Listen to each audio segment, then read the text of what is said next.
Hello and welcome to today's lesson where we're looking at the communication process model. Now, whether you're giving an important presentation, writing an email, or participating in a brainstorming session, it's important to be able to communicate in a way that your audience can easily understand. Now, when you are communicating, and especially in a business context, it can be difficult to convey your message in a clear and concise way because there are so many factors to take into consideration. The communication process can help ensure you construct and deliver your message to the best of your ability. Now, before we jump in, you should realize that there are many different communication process models in existence, and the one we'll look at today is the most widely used and the first one to be published, known as the Shannon and Weaver model, and it was developed by Claude Shannon and published with an introduction by Warren Weaver in 1948. So let's take a look at the communication process. So you can see the communication process in the diagram, and you can see the green color represents the people involved and the yellow the stages of the process, and at the top you can see noise, which we'll define in a moment. So let's look at what each stage means in turn. So first we have the sender, and the sender is obviously the person who wants to communicate. We have the message, and that's the information the sender wishes to communicate. We have encoding, and that's how the message is to be communicated. So for example, is it verbal or is it written encoding? Next, we have the channel, and that's how the message is to be sent. So is it to be sent, for example, face-to-face or by email or text, for example. We have receiver, and that's the person to whom the sender sends the message. We have decoding, and that's how the receiver understands or how they interpret the message. And at the bottom here, we have feedback, and that's the receiver's response to the message. And we also have noise, and that's anything that might interfere with the communication or reduce the chance of a successful communication. So how this works is that the sender will obviously decide on the aim of their message and who the receiver is. Now, from this, they will construct their message and determine how it is to be sent. And to avoid miscommunication, it's important for the sender to keep their audience in mind when constructing their message and selecting their channel. Now, decoding starts when the recipient has received the message and starts to digest it, starts to understand it. Now, if the receiver is confused by any part of the message, the feedback loop enables them to seek clarification by asking questions. And the feedback loop also provides a mechanism for the receiver to provide both positive and negative feedback to the sender. So, as we've said, anything that happens which results in the recipient receiving a different message than the one the sender intended is called noise. And there are actually 4 categories of noise. So the first is psychological noise, and this type of noise comes from within us. So for example, our preconceived stereotypes, our biases, our beliefs, and our assumptions. Next, we have physical noise or physiological noise, and this type of noise distracts us and it's created by someone else. So for example, loud colleagues talking around you.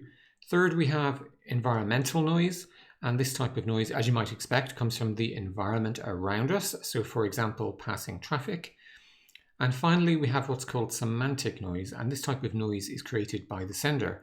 So for example, when you use technical language or verbose language, maybe you haven't really understood your audience, and because of that, you've introduced noise.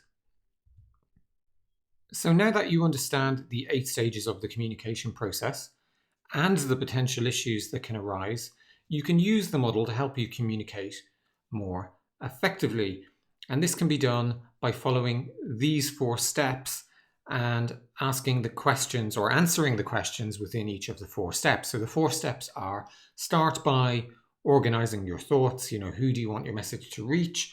What action do you want your receiver to take, etc. Next, think about composing and encoding your message. So how are you going to communicate? Is it going to be face-to-face or by email?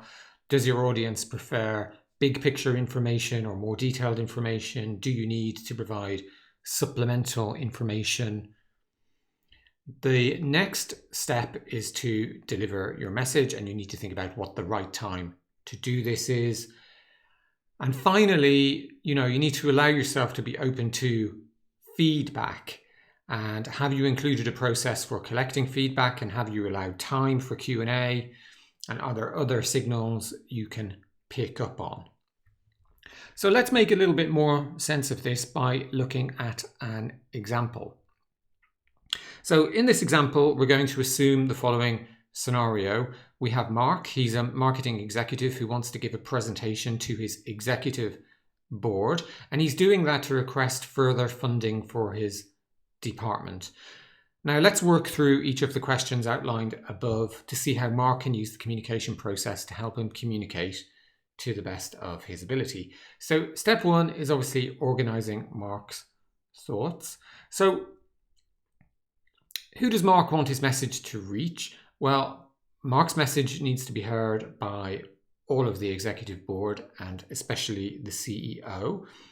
Next, we have what action does Mark want the receiver to take? Well, obviously, the CEO, Mark hopes, will approve the extra budget that he is requesting. And finally, we have what information do Mark's receivers need the message to contain? Well, they need to understand the lost opportunity in the marketplace if they don't approve the increased budget. They need to understand the sense that this opportunity will be captured by competitors. And finally, they need to understand the strong return on investment of this particular budget increase should it be improved. So moving on to step two, compose and encode your message. So how are you going to communicate your message, or how is Mark going to communicate his message? Well, he's going to do it face-to-face using a presentation. Is the audience knowledgeable about the topic in question? Well, actually, no, they're not. So Mark will try and focus on the opportunity of the budget increase in his presentation rather than the details of how the money is going to be spent. Now, does the audience prefer high-level, big-picture information or more detailed information? Well, in this case, they prefer big-picture, aspirational information.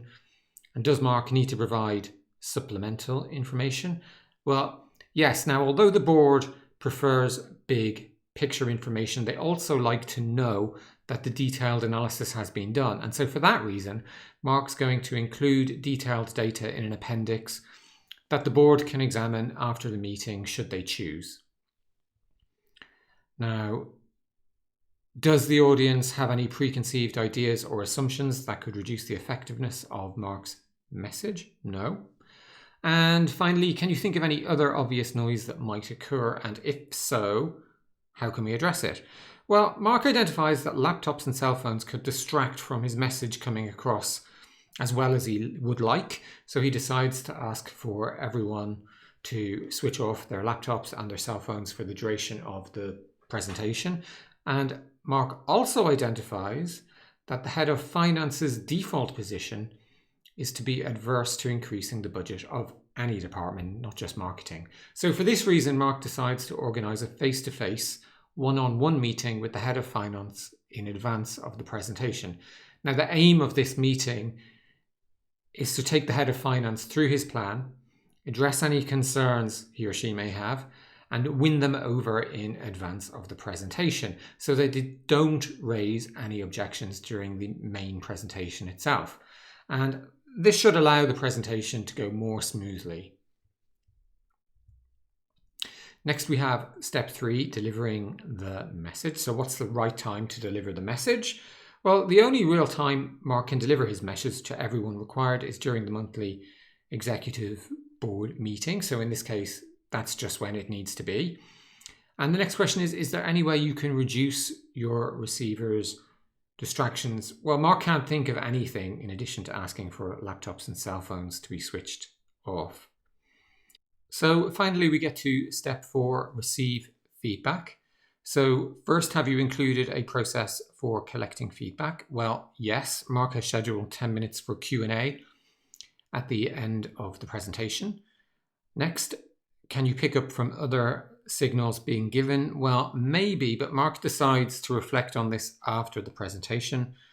And finally, you need to analyze your feedback. So after the presentation, Mark will examine the comments made and think about how they can be used as an input to improve his future presentations. So in summary, the communication process is an 8-stage communication model that can help you improve your communication skills. Now, while the model may seem obvious and something most of us do naturally, breaking communication down into its constituent steps and forcing yourself to think about each step can really help you improve the effectiveness of each communication you generate. Now, ensuring you receive feedback on each communication you generate will also ensure your communication skills are continuing to improve over time. So that's it for this lesson. Really hope you enjoyed it, and I look forward to speaking to you again soon.